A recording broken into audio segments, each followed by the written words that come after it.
Hey, welcome to Career Fun Fridays. Now, in episode three, we're going to talk about something very different here, and something that was a question posed to me late last week, and I promised to kind of voice this on my channel today. And there's two topics I want to kind of walk you through today. The first one would be: are employers making it easy for people to leave their work? And what I mean by that is it becoming more easy for people to leave their current employer to seek another employer, not spend time or spend, not even more than a year, and then seek another employer? Basically, what I'm trying to get at is there like a revolving door syndrome at the moment going on in the UK? And secondly, is it better to contract or is it better to get a permanent role? Both has really good pros and cons. I've had the opportunity to go through a career in contracting as well as a career in permanent. So I can give you the best of both worlds as well as give you what my personal opinion is and which one I believe, based on where you are and based on what you want to do, will best align in terms of what kind of avenue you should go towards. Cool. So let's go on to the first topic. Are employers making it basically easy for people to leave? And are people just lacking motivation now to just work for a company for more than 2 to 3 years? And it's something that I want to show you very quickly. Some statistics, some data that I've pulled up, doing some research, and I thought if it's interesting to me, it'll be interesting to you. So have a look at this. So, as you know, we're walking through the first topic, which is are employers basically making it easy for us to leave? Like, is there any notion for us to stay anymore? And this is something that was posed to me last week from one of my students who is relatively young but came to me and said, I just don't have a sense of the employer gives it their all to make the employers feel like employees. He's basically saying he feels more like a number or an ID to the company rather than an employee. And this is when I started to do a bit more digging, a bit more research. And I was blown away from this basically straight away. And I'm getting this from the equity training. I've looked at a few like newspaper articles. Some of them are a bit outdated, but this one seems to be updated for 2025. So I wanted to make it as realistic as possible for you all. And these three key takeaways is what blew my mind really, which is the average UK employee turnover rate is 15% per year. Now that seems incredibly high. And what would be interesting to find out is what was it that has it decreased, has it increased? And my notion is it's definitely increased. And then there were over 20,000 searches made every month for resignation letter template. Now, I know some of you may have gone on ChatGPT and figured out, okay, hey, write me a resignation letter, etc. But that's really astonishing to see in that there were 20,000 searches made every month for resignation letter templates. And then 50% of people that resigned from the job stated feeling unmotivated. And I hear this a lot, a lot, a lot. I want to go a bit deeper, and I won't read the whole article here, but if you do want to, it's equity training, and it's called Employee Retention Statistics for 2025. Highly recommend you read it. Highly recommend that you do. But here it tells you, so much information in terms of like, people feeling unmotivated as the reason why they quit their jobs, being overworked. These are things that I hear religiously. Management. I've heard about being overworked, feeling motivated, poor atmosphere, etc. Like these are the top four that I hear about a lot. But I just wanted to go through to looking at it by an age perspective.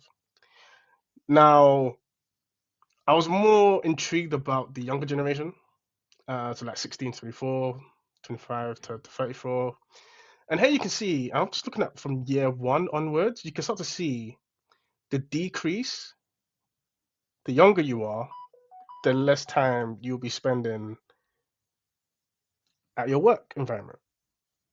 And that was astonishing to me, which was, you know, the older you are, it's kind of reverse. The older you are, the more likely you are to stay, as opposed to the younger you are. Post 1 year, the statistics shows that the younger generation just don't tend to stay longer periods of time with their current employer. And it begs the question as to why is this? Like, what's changed? Like, what's happened to the working environment or the workplace or the management or the opportunities that's made it feel for younger people that they just don't see a future with that particular employer. I just want to show you this quickly because it dawned on me and I thought, it's best way for me to show you rather than keep seeing my face and face. But, it's something that I would love to do a lot more, which is show you proof in the pudding. And the proof in the pudding shows that the younger you are post 1 year, the stats suggest that you're more likely to leave as opposed to if you're older. Let's say you're 35 to 34 plus, 45 to 54, 55 over. You can see you kind of stay a bit longer. So that's interesting, right? And the begs the question is to what's happening to the younger generation. They feel as if they can't stay past a year. Let's continue. Yeah. Again, uh, not something that I was kind of blown away from because I already knew from just the conversations I was having, being in the work environment, I kind of seen this happen. But to see it in written format from a data perspective, it does put things into perspective for myself. And it goes back to what the person I spoke to, he reached out to me late last week regarding this particular topic. And I can only share my opinion here. And I personally think that the world has changed from longevity to now it's more of, okay, what can I get the most out of in this current company and then move over and apply those skills to another company. And I say this to say because I was, when I was coming out of university, I think it was my second or third year, I had the opportunity to do a project for a small e-commerce business who specialize in healthcare. And their product was predominantly all around boots, all around NHS. They had a good partnership with NHS. They were supplying the NHS with a particular product, as well as you could buy it over the shelf on Boots or Sainsbury's, for example. So I had the opportunity to speak with the owner.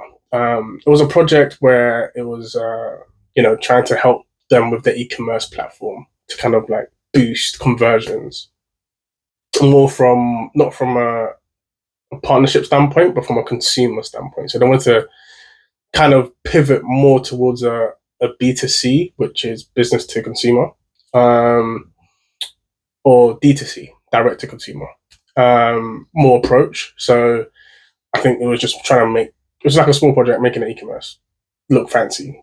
Again, won't go too much detail to that, but the reason why I brought that up is because I remember very, very, very, very lovely woman. And till this day, um, she gave me one of the best advice growing up, especially outside of university.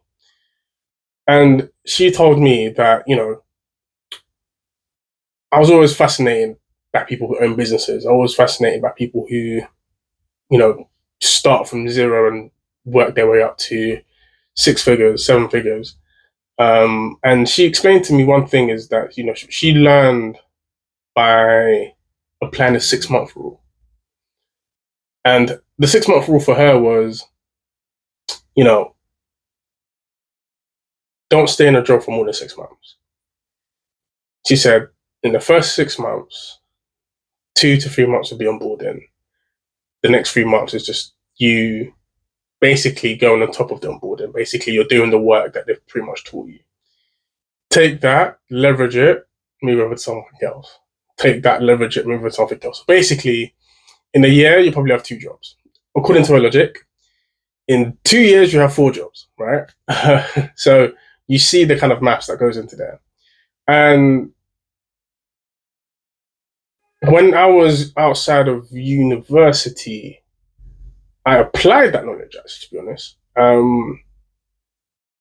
And it worked in a way where I was able to boost my salary to a certain standpoint.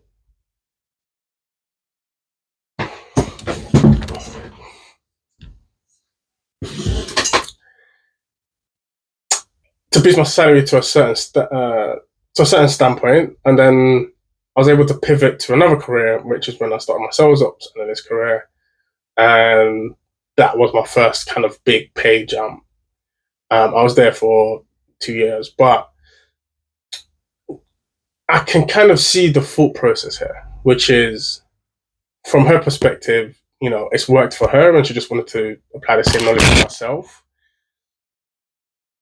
But I can see it from a young people perspective where it's like the motivation is just not there, or whatever there was promised in an interview is just not there. So more so, I think it's also important, and we have to take into consideration that the way the world is now is totally different to where our parents or grandparents were brought up. I was definitely brought up in a household where longevity is key. I've now grown up to realize it doesn't always equal the most success. It can make you look good from an employer perspective. He wants to hire somebody who's going to be long term. However, I think the most important thing is,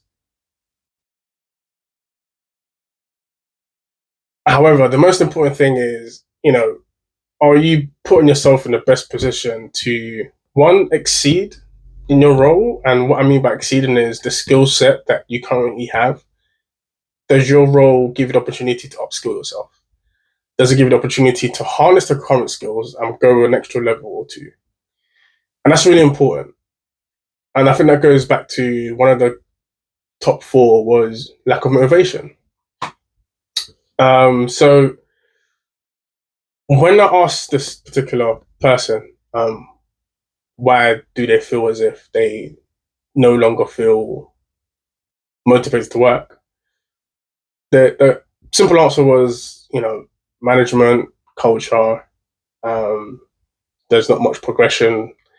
There's not much support in terms of, trying to do anything outside of not the person's role, but more so something that could benefit the role itself. So, for example, we're speaking about AI. They wanted to use AI to leverage the role to make the work streamline a lot more efficient and effective, and that got rejected. So, I think there's a really big disconnect between employer and I'll say employees. That's not in all kind of working environments. I've been to working environments where it's very much one-to-one relationship, and the relationship is very, very much clean and precise. I've been in working environments where it's not. It's very difficult to have that engagement with your employer or key stakeholder. So I don't want to ramble on too much, but I just want to say on this particular topic is, are employers making it more easy for people to leave work? Yes and no. I think you can tell by the graph, the older you are, you're more likely to stay 6+ years, for example. And I think that goes back to a generational thing. I think the younger you are, 16, 24, 25 to 34, for example, you can start to see past the first year or two, the numbers in terms of those who stay starts to decrease within that same employer. So it begs the further question is, what's missing? And we can see, and from my own personal experience is from speaking with people, is basically the lack of motivation, the lack of progression, and the management seems to be the top three I tend to hear quite a lot. And I think the key thing that employers need to realize now is there's a new wave of talent coming. I think every single year, I think every single month, to be honest, there's a new wave of talent, especially from universities. And I think the ownership is on them to make it more, I wouldn't say environmentally friendly, but environmentally motivating for those who come out of university or who have embarked on a new job opportunity or have come into your work from a previous employer to make it more motivating, more stimulating for them to stay. I think perks are not the only best thing anymore. I think it's more than that now. I think it's more of a work-life balance. I think there's so much to do with mentality and health as well is another big thing. But also, giving them the ownership to feel motivated, to feel pushed, to feel valued in a workplace. So I will always side more towards yes than no, but I can also see the arguments for no. So I'll say this and wrap off here is employers are making it difficult, and I think the way the trajectory is and the way I've seen the data go, it's looking like it's going to become even a lot more alarming in terms of we're currently seeing 1 or 2 years. We're going to see probably 3 or 4 months. And it's going to be like a revolving door syndrome. And I don't think that benefits the employer as well as the employee. You got to think about ramp time, and you got to think about a load of things. Depending on the industry, you got to think about onboarding as well. But I do feel as if the disconnect comes from the interview stages. I think if an employer is more open and honest about the role itself and what it entails, and the steps and the ladders the person can take to reach their potential goal, if that's clear and precise from an interview perspective, I think it makes a lot more easier because at least they know what they're getting themselves into once they lucky enough to get the job. But then also it also falls on the employee, right? If you've come into a role and you feel not motivated, the question you need to ask yourself is this the role that I genuinely want to do? Wake up every morning and do? Is this something that I genuinely want to, align myself with? Am I saying that I'm fulfilled doing this role? And I think it's a 50-50. It works for the employer as well as the employee. I think the employee, again, my personal opinion will be, you need to always ask yourself. If you looked at my last week video, was what is you? Like, what are you? And what do you want to be?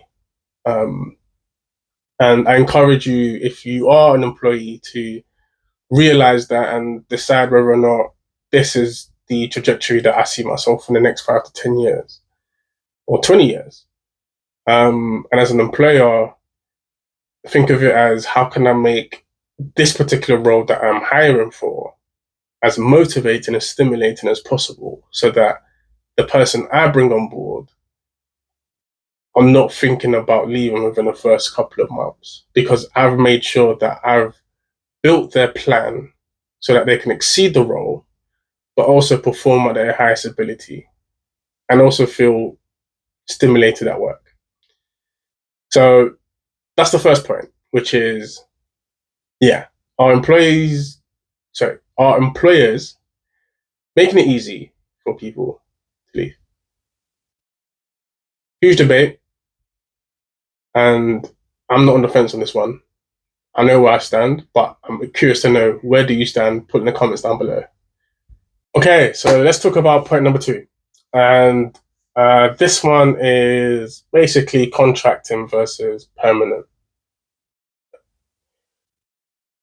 And what I mean by permanent is permanent full-time, permanent part-time. You're basically not contracting or freelancing, for example. So what's better is contracting, freelancing versus permanent part-time permanent full-time. Sorry. Yeah, I've been a contractor at Meta for 2 years. Um, that was my first ever experience in sales ops analyst. I spoke about the story so many times, but it literally gave me the love and the passion for sales ops analyst. I'll be honest with you. Um, it's given me a different perspective into looking into data, as well as the tools that I generally found very intuitive, like SQL and Python. I was leveraging it there. I love using CRM tools like Salesforce. I was leveraging it there. I love using G Sheets. I was leveraging it there for formulas. So it ticked the boxes that I needed it to tick at the time. I pivoted to full time employment with Cisco and Adobe. And yeah, I would always, and again, this is my personal opinion and my personal advice. It depends where you are in life at the moment. If you've got a family, um, and you've got children and anything like that, I will always steer more towards permanent, just because you've got the added protection of perks, health benefits, etc., that can not only benefit you but also your family as well. Again, depending on the employer you work for, but most of them do the generic, dental care, healthcare, private healthcare as well, where you can add your family and friends over as well, which is really good. And also, you get things like sick pay. So again, if you're sick, you're not feeling well, you get paid while you're sick, and certain things like that. But contracting, you can tend to get paid more. So kind of subsidize those perks that you get in the permanent. I kind of see it as they pay you a bit extra for that in your contracting, basically. You don't get sick pay in contracting. You kind of, if you're not working through an umbrella company, you'd have to kind of file your taxes yourself or find someone to do it for you. Most cases, when you're doing contracting for a company, especially when I was at Meta, they had an umbrella company that I was, they're helping me do my taxes and, doing my pay as well. So at the time, I would say that I enjoyed contracting just because of the money potential that was given to me. But then I have to caveat that, again, it was Meta, big organization, a super, super tech company. You know, they will pay the top value for good talent. Um, and if I put that into while I was working at Adobe and Cisco as a permanent employee full time, I definitely saw the benefits of going full time than contracting. For me, it's not always about the money, and again, for some people, it very much may well be about making as much money as you can. So in that case, I'll say go contracting for sure.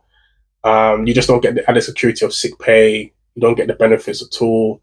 Um, they just pay you, and that's pretty much it. But your pay tends to be a lot higher than those who are doing permanent.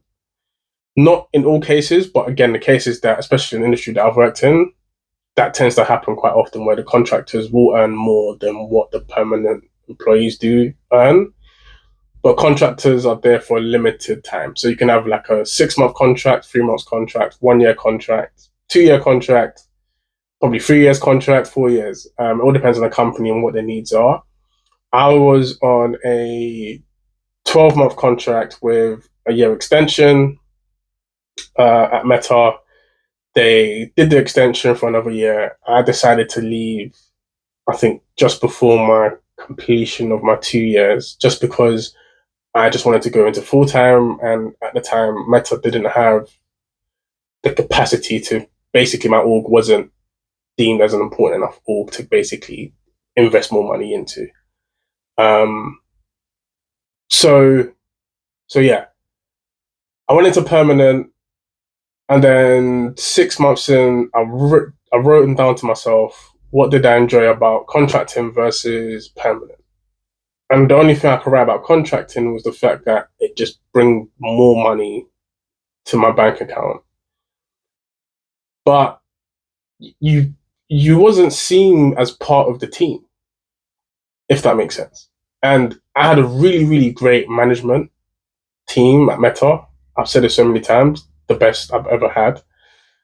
Um, there were both, yeah, we need to get you into full time. We need to get you into full time. And in my mind, I was thinking, I don't really mind contracting just because I was thinking about the money. But when she sat me down and she spoke over to me about it, she was like, "You're missing out on so much benefits. You're missing out on so much perks that you can get from Meta that it exceeds the contract money that we're paying you."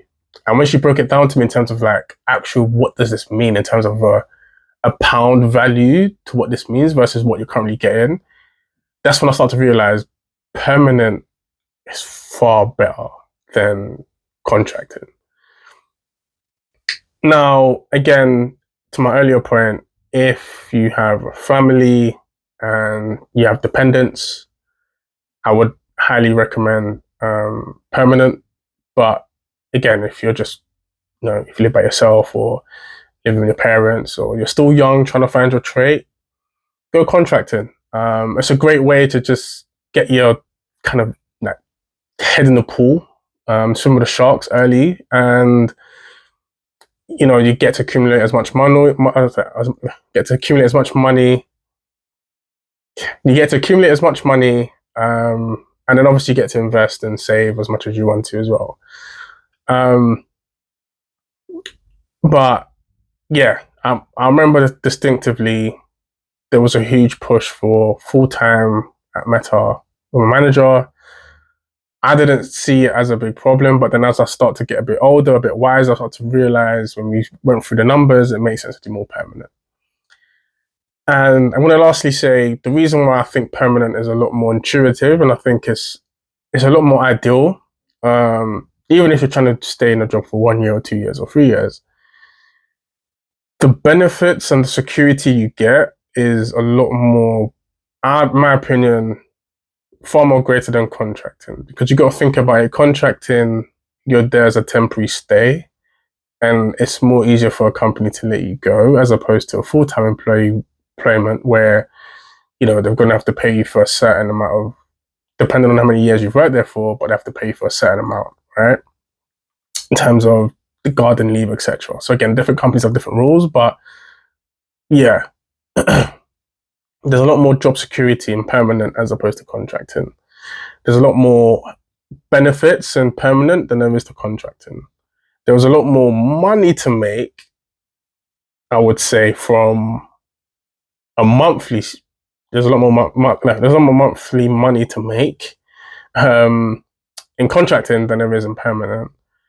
But that kind of subsidizes itself with the benefits that you get anyway. So it kind of can equal out. But again, if you're looking at face value, if your bank account end of the month was, X amount of money after tax versus X amount of money after tax, and you haven't done your benefits, the contract will still kind of win, in my opinion. But I also think permanent, you just you feel more involved in the company, and I think in contracting, you're not. No, I want to say you're not involved, but you're not seen as part of the core value of the company. Basically, you're not seen as one of them. You're just seen as somebody who just coming in to kind of keep the ship kind of afloat until we figure things out. And then once it's still floating and we're performing better, then we just say sayonara, toodles, goodbye. Or you could get lucky and, convert to a perm, which tends to happen quite often where people that are contracting, they want to go permanent because they see the benefits and rewards of permanent versus contracting. So yeah, that's my thought process. And this is, again, my personal opinion. I know there's many people out there who I've spoken to who, have been contracting for 10 years and they absolutely love it. They don't need the benefits. They don't need that. Even if they have a family, by the way, they don't need the benefits. They don't care about that. They just care about accumulating as much income as possible. But on the other hand, there's people that do care about the benefits and the welfare of their family and things like that. Not to say that other people don't, by the way, because the person's watching my YouTube and they're probably saying the same thing. But not to say either or doesn't mean you don't care about your family. It doesn't. I'm not making this a family thing. I'm just making it more of, think of it as where you are and where you want to be in the next couple of years. I definitely see the pros and the cons for contracting as well as the same thing for permanent. I've done contracting. I enjoyed my time doing contracting. I really, really did. Again, it wasn't just about the income side of things. It was just the fact that I got the exposure that I needed to finally realize what I wanted to do for the coming years. And then a permanent, I really enjoyed it as well because it made me feel more involved within the company. It made me feel more in tune with the company as being a permanent, as well as getting the benefits as well. So I would say it all depends on you. And I've said this advice to somebody, to one of my students, which was, hey, once you're young, you can get away with being a contractor because you're just making as much income as you can. But with that income, be responsible with it. I'm no savings expert. I'm no financial expert either. But yeah, don't blow your money out on weekends and stuff like that. Spend it, invest it wisely, save it wisely, and build assets from it. I definitely did that at Meta, where I was able not to save for my first mortgage. So, yeah, hence why I say contracting gives a lot of money, because it gave me the opportunity within a year to basically apply for a mortgage and get a mortgage. So, but then transition over to permanent. Again, I believe it's a very good. It's a very good. And nothing wrong with contracting, but again, in my opinion, it's very good to kind of have the permanent role because it gives you that security that you need, especially in the climate of, where we currently are in the UK economy. I believe that, having that job security is more triumphant than it would be in contracting. So, yeah, hope you enjoyed the video. The first was talking about our employers making it easy for us to leave. Yeah. If you're younger, it seems the data is showing that it's true. Older, it seems that they tend to stay a lot longer. So, yeah, Canada's balance it. But again, if we're talking about given opportunities and company growth, economic growth, we've got to look at the younger generation and figure that bit out in terms of why is it they tend to leave post 1 year. And then secondly, talking about contracting versus permanent, what is better is all dependent on you and where you are and where you see yourself. There's no right or wrong answer, unfortunately, in this one. I can only give my opinion. I would say contract for a certain amount of years and do permanent and then figure out which makes sense to you. And I think that's what was the best advice I could give somebody else, which was I did both and I was able to determine which one I prefer. And I just said, out of everything, I prefer the permanent role as opposed to contracting. So, yeah.